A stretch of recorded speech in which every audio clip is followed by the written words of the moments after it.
In previous videos, I have beaten Hardcore Nuzlocke of Pokémon Emerald using the Fire and Grass starters up to Generation 8. Today, I finished this series having saved the best for last, Water starters. Actually, Fire is my favorite, but Water is okay too. This is a modded version of Emerald with a greatly expanded Pokédex, updated movesets, and typings. If you want to see how you can play this game for yourself, stick around and I'll show you. My name is Aqualad, and I'm a mermaid infiltrating the dry land of Hoenn. I moved here from Atlantis, hence the blue truck. In May's house, I get caught trying to steal some random item, and her dad rewards my thievery with a Pokemon. I decide to choose the ninja Pokemon to do my stealing for me. How else am I going to survive in this barren wasteland you call Hoenn? I make my way north, and May, the trainer I failed to steal from, shows me a typical Drylander greeting, attacking me with her Pokemon. But Politoed, the Froakie, has a trick up his proverbial sleeve, Protean. His hidden ability changes his type based on his last move. So yeah, defeating Trico is easy enough, even if he does get a crit. Birch is so impressed with my water frog that he offers me a job as a Pokemon collector. Well, that was fast. And speaking of impressed, my very human-like walk was so convincing that I get a free pair of shoes. This so-called grass is weird to walk on, and it looks like I'm not the only one who has problems with it. At least it doesn't go up my nose. I'm having a relaxing moment by this Petalburg pond until this kid gets all deep about his reflection showing his somber silence struggling with fear. And now, I see that too. Does he not realize this is a kid's game? In the Petalburg woods, I meet up with a Team Aqua member for the first time who is just minding their own business. With a name like that, they're obviously the good guys.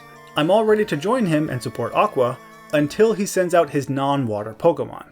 Yeah, I don't want to be a part of any group that allows such blasphemy. And speaking of losers, I encounter this self-described water expert who has a team full of Magikarps. Gyarados is awesome, I get it, but even with water Pokemon, you need more variety. Hoenn is apparently full of embarrassing water trainers, so it's a perfect place for me to shine. With my brand new feat, I expertly maneuver through the toughest maze of my life and have the toughest battle of my life too, except for the fact that Politoed learned Water Pulse right at the level cap. Both Geodudes fall in one hit each, and even the Nosepass falls without doing any damage because he got confused. Talk about a perfect first gym. And for more perfect videos like this one, be sure to subscribe to the channel and let me know what type of content you want to see in the future. At my next Team Aqua encounter, not only does he still not have a water Pokemon, but he's harassing one. Politoed defeats him and evolves in the process. Before leaving Wishmere Tunnel, I encounter and catch Poplio. This dugong is modest and has liquid voice, turning sound-based moves into water type, which will actually work against me very soon. But first, Dugong leads the charge against May and her Pico, but hits himself too often in confusion, meaning I have to bring out Politoed to finish the battle. I don't want to rely on him too much because his ability is OP, but it's not my fault he has it. Okay, maybe it is. I did give it to him, but still. Though my water Pokemon and I could easily outswim this boat, I need to blend in with the humans, so I suffer their inferior mode of transportation. In preparation for this gym, Dugong evolves, and now we see why Liquid Voice may not have been the best idea. It changes Disarming Voice from a fairy move to Water, and Water is not super effective against fighting Pokemon. Not that it matters for Machop, though Metatite does set up a light screen, which kind of sucks. 2 turns later, and he falls too. Last is Makuhita, who takes very little, thanks to the light screen, but he decides to get buff, and like Miss Trunchbull, I force this fat little guy to keep going. Once the light screen ends, he goes down, fairy type or no. In case the encores didn't quite work, my evil backup plan was to spam Lick with Politoed, making him invincible, but it didn't come to that. I return to Wishmere Tunnel looking for a certain awesome water starter, and get Squirtle instead. I mean, he's cool, but can't really help out in the next gym at all. Since he who shall not be named has 4 Pokemon, I decide to match our team sizes and get one last chance to get the Pokemon I need. And it was not this penguin. Well, that sucks. I learned how to steal from this Team Aqua member, and now these guys finally have some water Pokemon. They may not be the best, but it's still an improvement. I've been worrying about the next gym leader, but this fight here is actually pretty tough. After all, they have Pikachu knockoffs who are still electric type. But with a bit of luck and Encore, we managed to get away unscathed, only to run directly into a May battle. I lead with Ice-Q, the penguin, who gets confused and somehow fails to knock out Wingull with a Rock Tomb. He has like 1 HP. Dewgong comes out to finish the bird. This lets him use Icy Wind on the Grovyle, and since I'm an idiot, I thought my little seal would outspeed after that speed drop. He doesn't, but I don't get crit. Carracosta makes his major debut to finish the battle in a few bubbles. Not losing Dewgong there was a little bit lucky, but all my luck is now going out the window because it's the fight that I've been dreading. No, not him. Watson. Politoed is the only one who has a chance at winning, so I lead with him and am immediately crit. Perfect. Double Team is probably pointless since Shockwave always hits, but I'm hoping that Watson doesn't know that. It turns out he does. And Manectric outspeeds anyway, so Politoed never even stood a chance. Neither do any of my other Pokemon. So yeah, I completely wipe. That's what happens when you try to Water Nuzlocke Hoenn without the proper starter. Aqualad failed his task, which forces his dad, Aquaman, to take over instead. Now Aquaman is smarter and chooses the right starter, Wooper. Roxanne is once again super easy, no worries there. After winning, Wooper evolves into a bigger Wooper, and I catch myself another Dewgong. I also decide to get another Carracosta to match Brawly's team size. And after defeating May in Slateport, it's time to fight him. I go with the same Encore strat as last time, so there really isn't any chance at losing. Dewgong doesn't even get hit. The next member of the team ends up being an Oshawott named Celio. In the May battle right before my arch nemesis, Celio tries to get a Fury Cutter going to sweep her team, but it doesn't end up working because he is confused. Instead, I send out Dewgong to defeat the Wingull, and she does outspeed the slowed down Grovyle this time. I double checked, and then Water Disarming Voices the Slugma. I feel like this run is already going better than last time. With that, we're back to Watson, the guy who likes to electrocute innocent little water Pokemon. Not if Wooper has anything to say about it. Voltorb falls in a few mud shots after trying to start a rollout. Magneton falls in one hit, and Watson's ace does use Quick Attack, but he wasn't fast enough to survive several more mud shots. Neither is the Electrike, who comes out last. Well, that fight was super easy this time around. It's almost as if Wooper was specifically designed for this region. Having avenged Aqualad's defeat, I'm able to catch a Sobble by the name of Kecleon. This one is a bit of a stretch, but Kecleon can be water type, so I let it slide. A Meteor falls, I scare off some Team Aqua guys, but they can't take the hint, showing back up at a volcano. As an ocean dweller, I do not support Maxie's plan to turn water into ground. Where would I live? On the surface like a two-legged loser? Yeah, that's right, I'm talking about you. Max's Mightyena confuses Dewgong and roars him away in place of Kecleon. After dealing some damage, he too is confused and then also roared away to an unhealed Carracosta. I didn't plan on using him, so let's bring out Wooper to finally defeat this dog. Camerupt survives a few water guns thanks to healing, but only uses a weak lava plume. Last is Zubat, who starts to confuse all over again. I do have some Person Berries, but I thought this battle would be a bit simpler, so I chose to save them. Either way, Celio comes out to finish the job. And for perhaps the first time in Pokemon, defeating the bad guy means that their plans just don't happen. Go us! Archie again tries to convert me to Team Aqua, and while I'm more sympathetic towards them, their choice of Pokemon leaves something to be desired. After defeating the Fire guys at the Volcano Summit, it's time to defeat the Fire Lady at its base. She is obviously new at this, her smack talk is awful. I don't expect a tough battle here, as Dewgong bubble beams the Numel, the Camerupt, but not quite the Torkoal, who uses Sunny Day. There is nothing that water Pokemon hate more than the sun. I thought another beam would still be strong enough, but it wasn't, and Dewgong does the one thing he swore he would never do: fall in love. What about your career, man? Don't just throw it all away for the first turtle you see. Kecleon comes out on a Hyper Potion and is also smitten, so Dewgong wasn't even that special? He was just a conveniently placed seal to you, huh? You monster. As the sun sets, Dewgong gets his revenge by forcing this turtle to use Sunny Day. It's not ideal, because his water moves are now weakened, just like his broken heart. In spite of his awesome revenge, Dugong misses out on a win by a tiny bit, letting the Encore lapse, and falls back in love. Okay, this on-again, off-again relationship is just too much. Celio, come on out to finish the job. And the Slugma goes down too. Joking aside, this fight wasn't difficult so much as it was annoying. If that darn turtle just didn't throw herself at every guy who came around, it would have been a lot easier.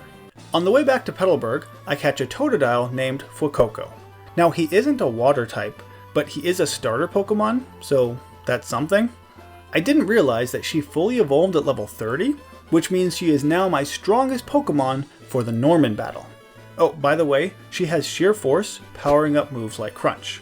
She slows down the Slacking to start, avoiding a counter, and starts using Dig, but Norman isn't about to let that happen. It's just too bad that none of his other Pokemon can stand up to Crunches.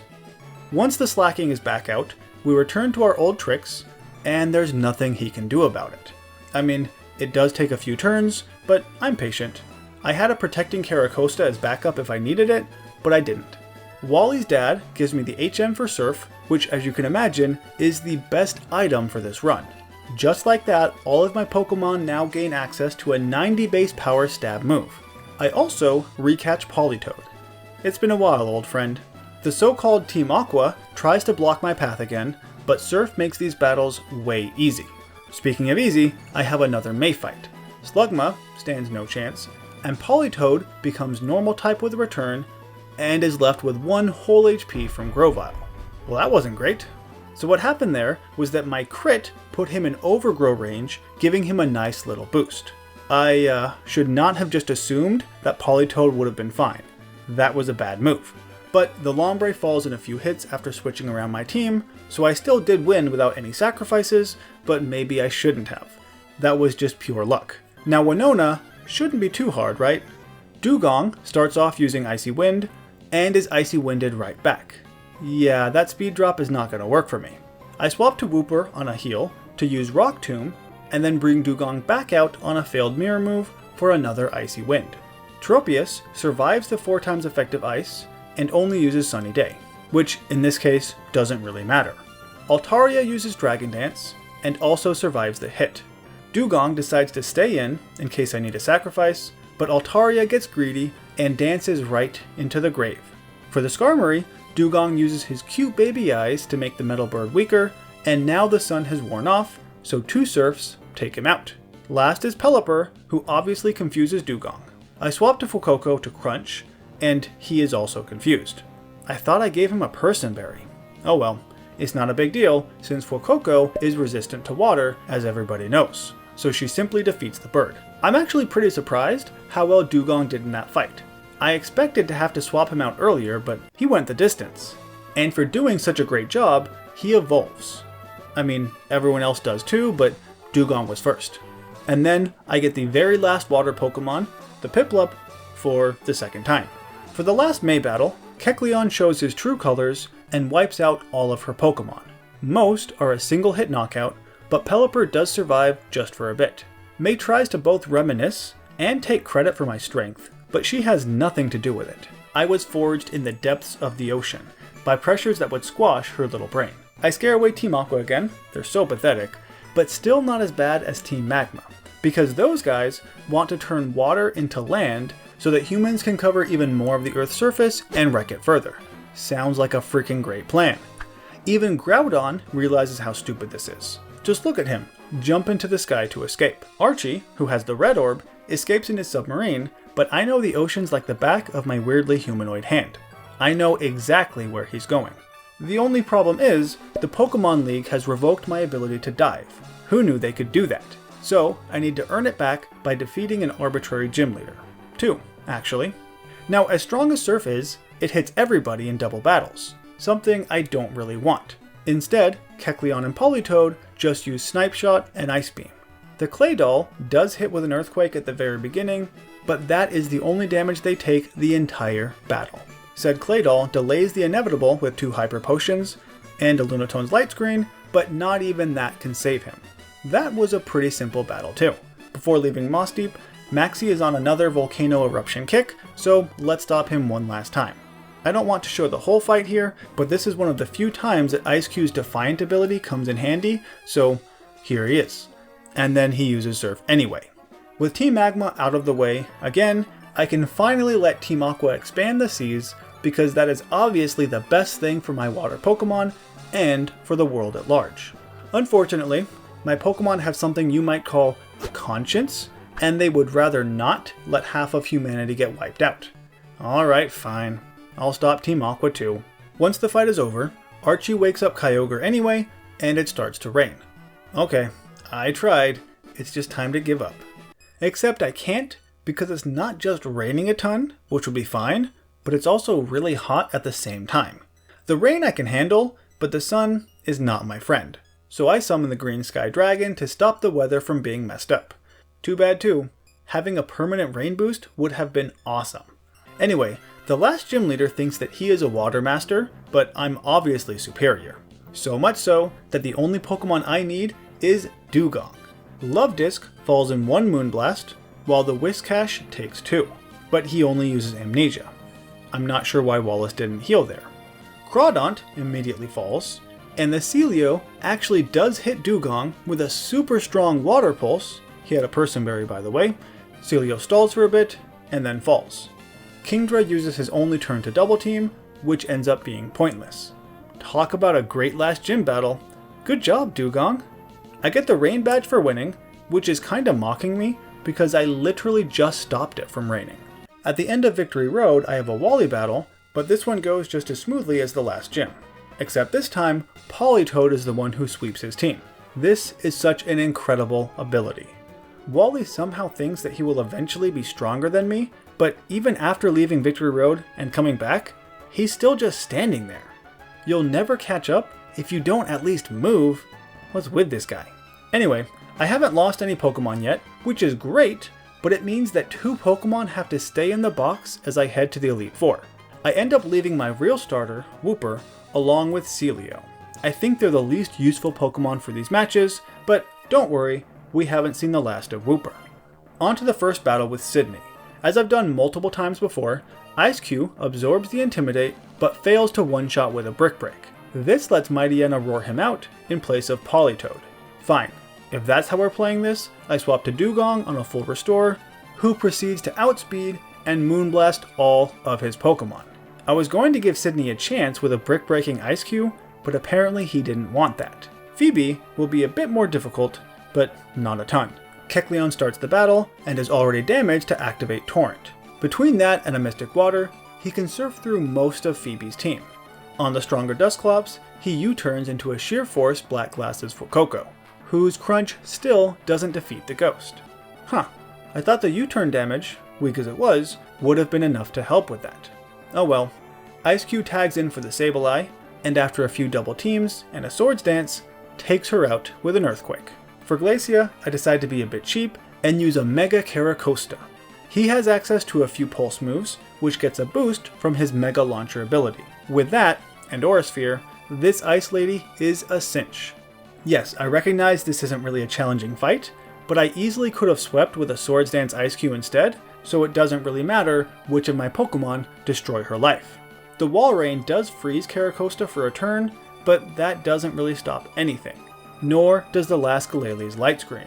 I don't think I've ever used a Mega Blastoise before, because given the option, I obviously always pick the Charizard.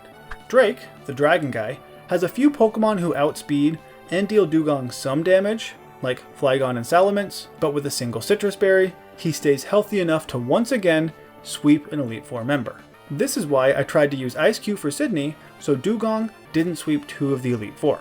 After that battle, while leveling up to the level cap, Politoed begins to evolve into an Ash Politoed.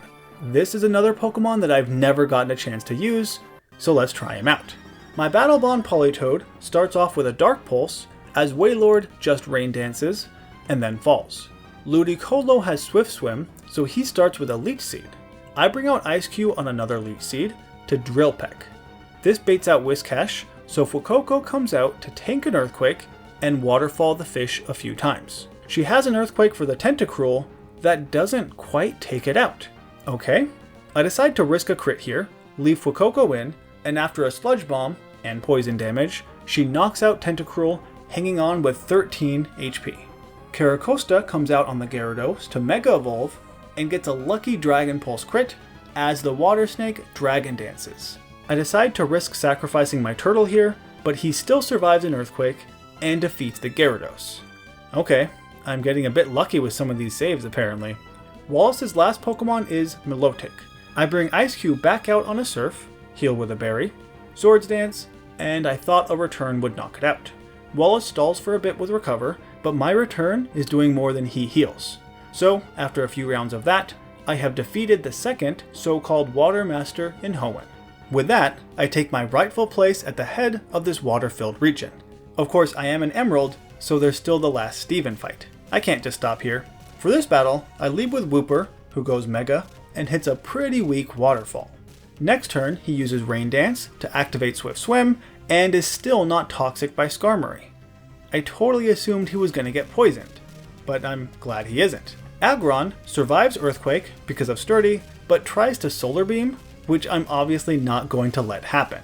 Now the Cradily threatens with a pretty strong Giga Drain, but I risk it, and Waterfall flinches. That was awesome. I could have used Hammer Arm there, but I didn't want Wooper to be slowed down because the Metagross was out next. Claydol falls in one Waterfall, and the Armaldo takes 2 hits before going down. I could probably have just used Waterfall there, but I sometimes forget that Bug resists ground. Either way, Wooper may not have been on the Elite Four team, but he still absolutely rocked that final and toughest battle. This video concludes my series where I play through Pokémon Emerald using only the starter Pokémon. If you haven't seen the Grass or Fire starter videos yet, go ahead and check them out. While you're at it, pick your favorite starter type and go ahead and share that video. I'll probably find other videos to do in this expanded version of Emerald later on, so stay tuned for that. And if you want to download the patch file so you can try this game for yourself, it's in the description down below. As always, thank you for watching, and I'll see you in the next region.